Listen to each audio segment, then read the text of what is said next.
Now, next up, we have a panel looking at a fiction-free digital future. And who better to speak about that than CXA Group and Salesforce in a panel moderated by Leesa Soulodre. Please welcome them to the stage. Thank you very much.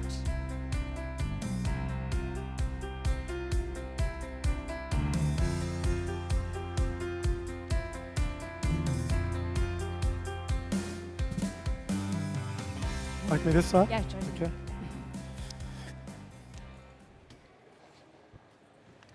So good afternoon, everybody.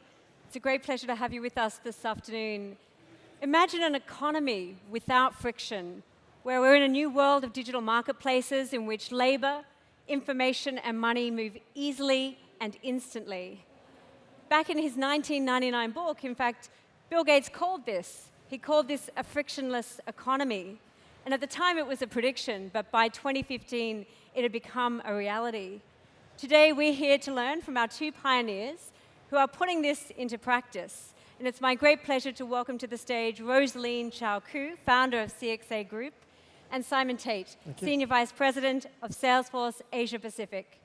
These pioneers are not only marching their ecosystems towards a friction-free future, but also a socially viable one. And let's hear more about this. Rosaline, what are you doing to digitize and remove friction from employee benefits and healthcare insurance?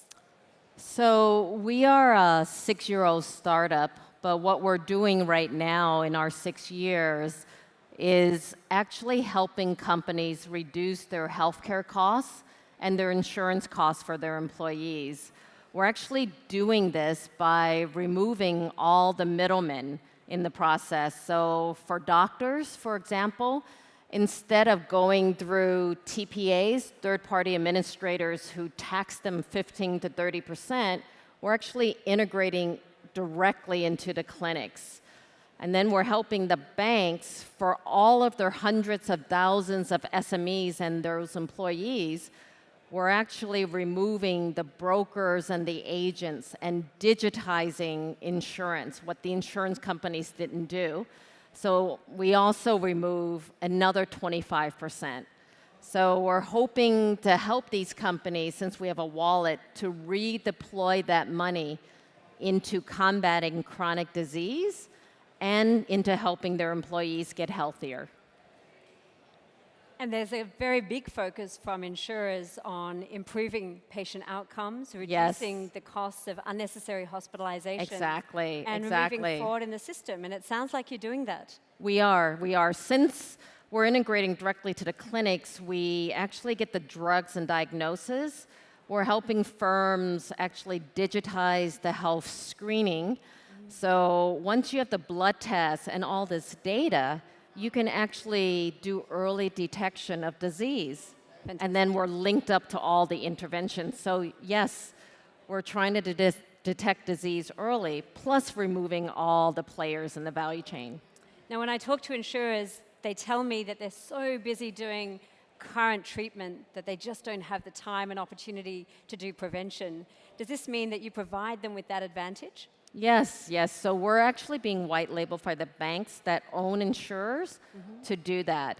The reason they're so busy doing treatment only is because everything is still a piece of paper, so they don't know. It's a physical receipt. Yes. And they haven't captured the data on each person. So once you have that, we could help the insurers do that, and that's what we're doing now. Very interesting. Now, Simon, you look after one of the largest companies in this region. If a friction-free economy results in getting rid of the middlemen, how do you see that rolling out for consumers? Well, the benefits to the consumers, I think, Rosaline, you did a good job in articulating.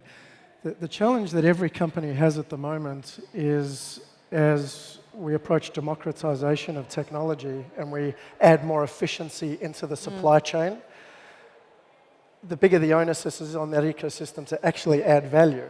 Yes. So whether it's in banking or insurance or almost every vertical, there are gross inefficiencies in the supply chain. So I quite like this theme of the middleman. I think there's a place for the middleman, but what's changed markedly over the last 5 years is that middleman now has to genuinely add value in not only the supply chain, but also in terms of the customer experience. Yes. One of my banking friends once said to me, consumers don't need banks, they need banking. And I thought that was quite an interesting analogy as to how much the banking industry has actually changed. So this theme of a frictionless digital future, I think, is an interesting one, but it can't come without companies thinking about a frictionless customer experience. Yes. That ultimately is what every company that I talk to and what every executive that I talk to is aiming to do. In your industry, the benefits are obvious. There's a benefit to the patient or the customer. There's a benefit to the ecosystem. And you're extracting all of that wasted investment and putting it back into the system that ultimately helps every party. So I don't think we're there yet. What we're talking about here is a utopian position, but I certainly think we're well on track. But you're right about the banks. So they're trying to go beyond banking and not just we have the lowest rates on these loans. So what they are trying to do is add value to the companies that do have loans, but they've never touched those employees. Right. If they could offer lower cost healthcare and get them healthier, then they add value. And then they get permission to actually let each employee know, let's say someone's getting married. We have that data because we have to cover their benefits. Yeah. In Asia, no one will marry you if you can't buy a house or a car. So, but no one has the money, right? So that's their chance to offer mortgages and auto loans. Bundle with the right insurance at the right point in time. Yeah, I agree. We're seeing a ton of money being taken out of the system by asset-light organizations. Just take an Uber, for an example. And all this money is taken out of the traditional system, but then the money that is being generated is not as much, of course, as what was taken out of the system and therefore is not redistributed. How do you see us addressing those inequalities and inefficiencies in the distribution of value?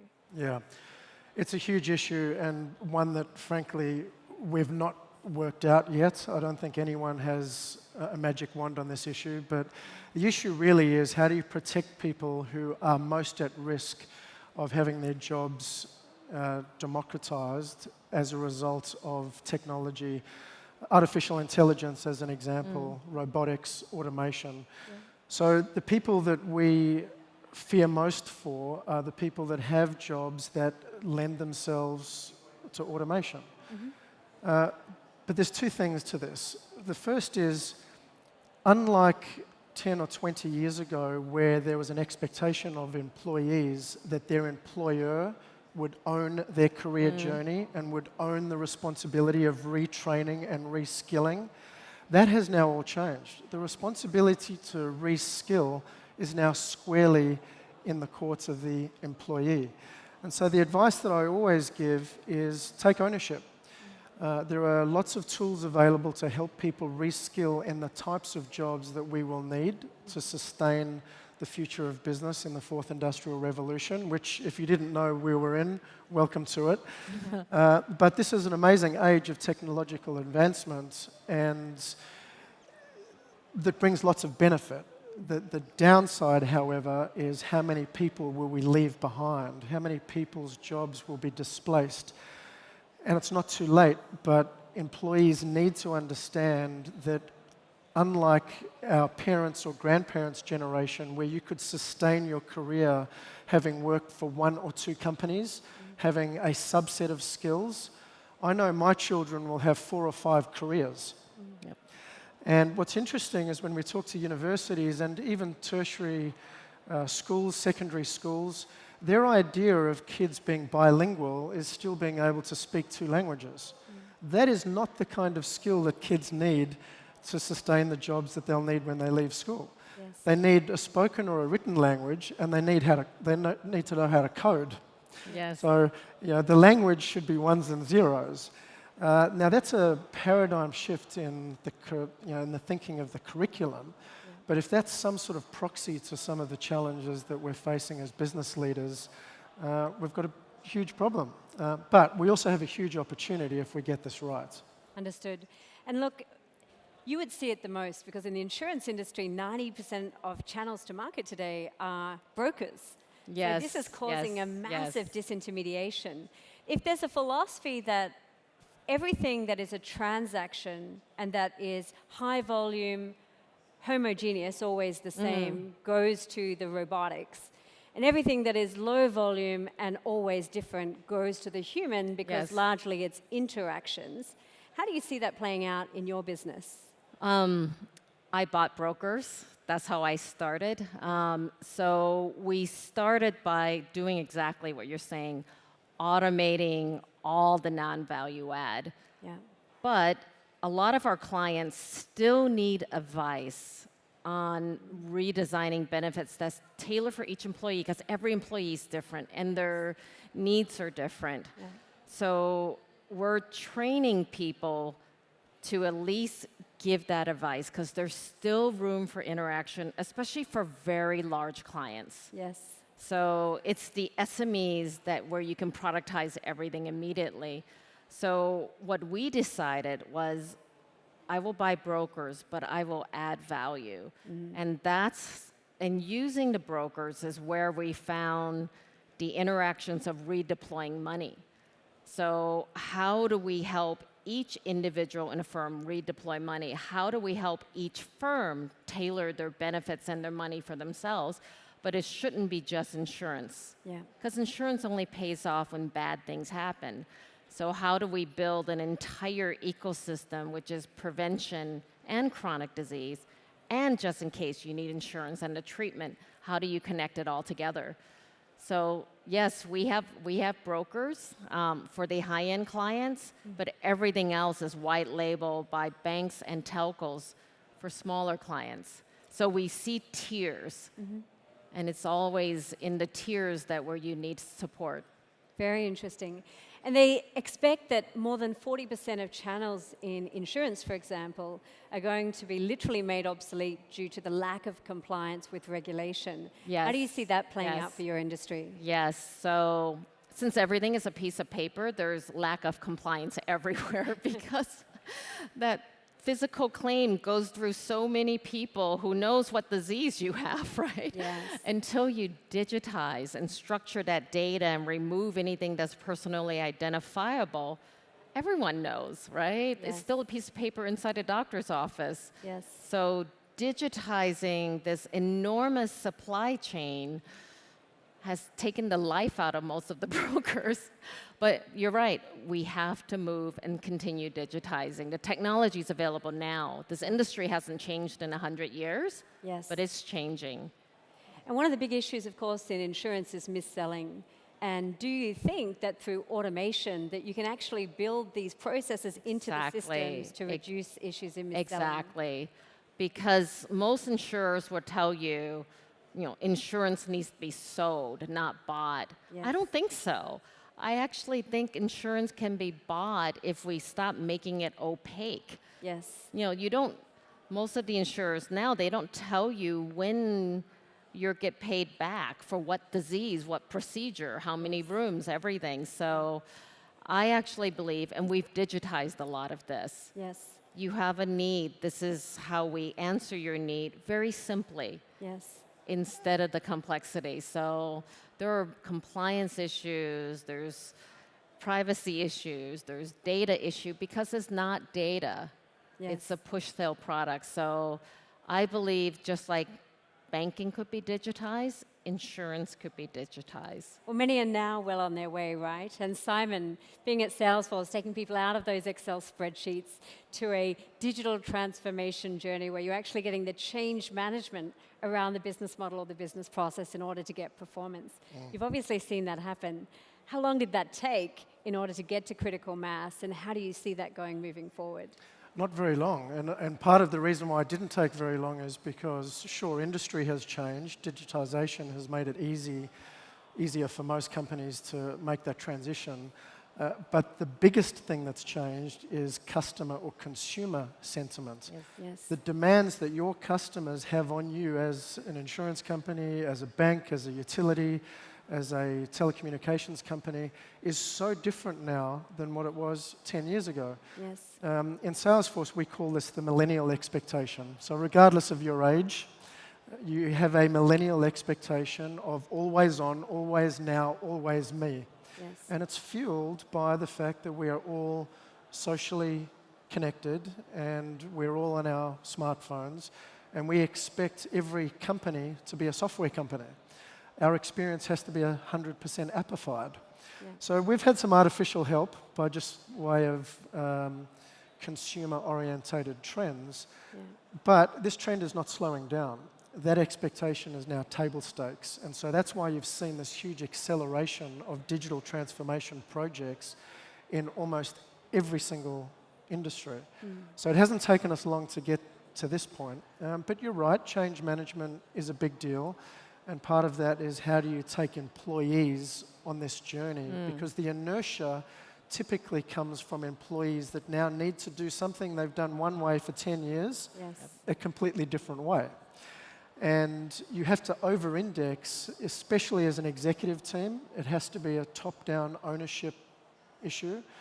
The context of why you're embarking on this digital transformation journey has to be well explained, and I would argue over-communicated, because you need buy-in. Yeah. Buying good tech is not good enough. It has to be well implemented, and you have to take every employee on that journey with you. But when you do it right, you not only have an opportunity to catch up to your peer group, regardless of industry, but you have an opportunity to leapfrog and in most cases completely disrupt industries that have operated in a particular way for hundreds of years. Yeah.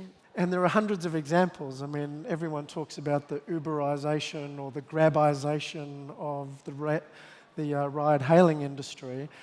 You could pick any industry and find those kinds of examples, but these companies didn't exist 10 years ago. Yes. So that's the pace at which we, as executives, are now expected to deal with change.